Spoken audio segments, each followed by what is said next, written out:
A junction malfunction back once again, and here with another review. This time on the hit toy company Trackmaster 2007 Molly.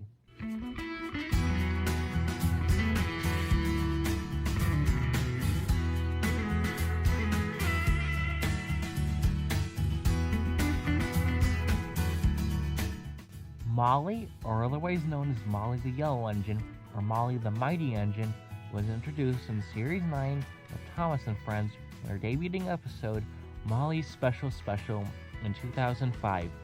Introduced to the show solely for the purpose of being able to sell toys off of her by Hit Entertainment and therefore boosting profits for themselves as a company.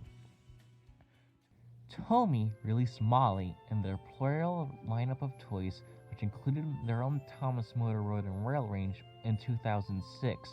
It was available in all countries and retailers where Thomas products produced by Tomy would have been sold during this time period.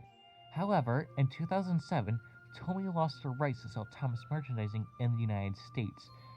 Had to purchase Molly from the hit toy company under the new Thomas Trackmaster range, which had been developed by Hit Entertainment themselves, so that way they no longer had to sell a license to any toy manufacturing companies and could produce the Thomas toys themselves for Trackmaster. Tomy would eventually, though, later sell this range in Europe, and subsequently Molly herself. Molly, throughout this entire time, stayed virtually unchanged besides the licensing info on her packaging depending on what region, country, retailer you were shopping at. However, this was all subject to change very soon. At the tail end of 2009, Fisher-Price bought the rights to sell the Thomas Trackmaster brand. Tomy no longer had the licensing rights to the Thomas Trackmaster range, and still throughout this time continued to produce Molly for their playroll lineup in Asian countries such as Japan.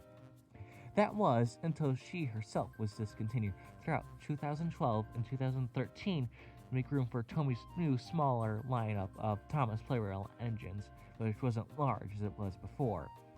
That same year, Molly was also discontinued by Fisher-Price and their Trackmaster range to make way for the new Trackmaster Revolutionary line released in the autumn of 2014. As of making this video in 2022, Molly currently isn't being sold in any of these toy ranges, and probably not for a long while unless some drastic changes are made by Mattel, who now own the Thomas brand. For most of Molly's release, you could get her with or without this green troublesome truck. Some pieces of playroll or Trackmaster Track, depending on which company you purchased her from, or just simply by herself in the packaging. It takes one AA battery to power her.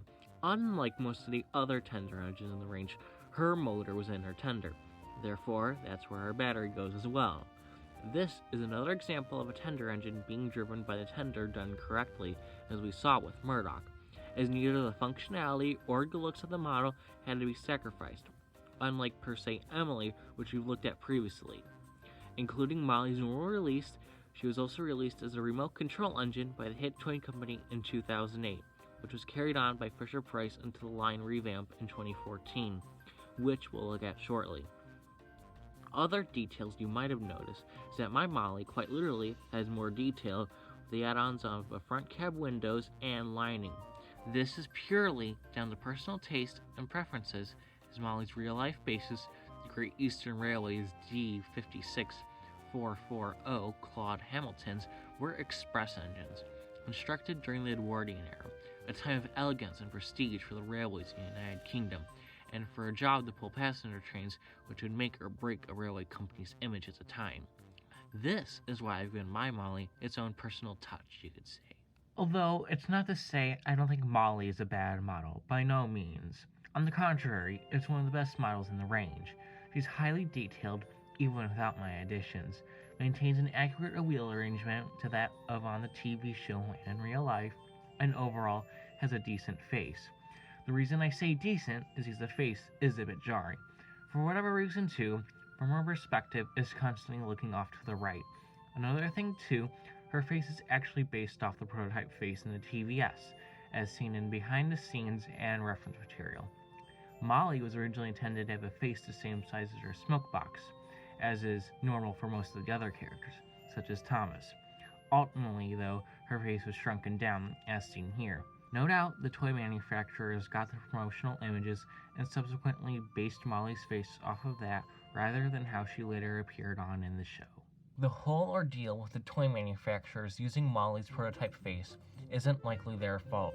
The blame likely landed on Hit Entertainment themselves for not giving Tomy up-to-date information on what Molly would look like on the television screens once she debuted.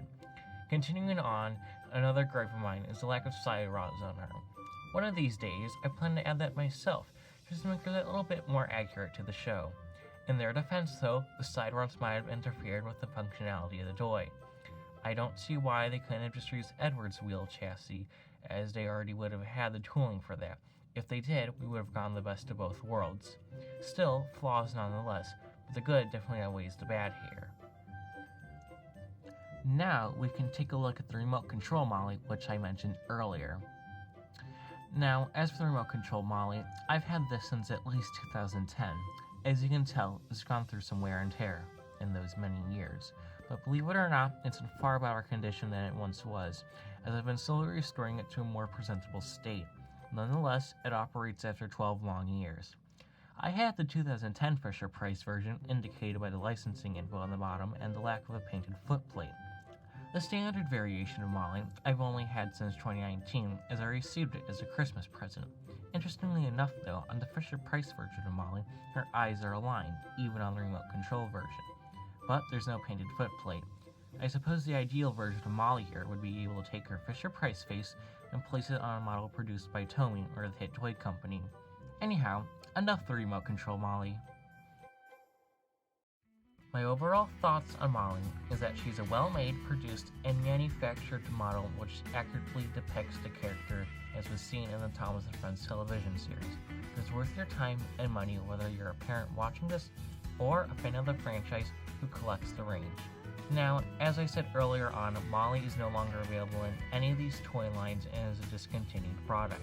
The only places you can purchase her from would be a second-hand store, whether they're in person or online, such as Tootly Thomas, Facebook Marketplace, eBay, KiKey, and Totally Thomastown are recommended for purchasing a Molly when and if they have one in stock at a price which is right for you. Links to all these businesses shall be down below in this video in the description.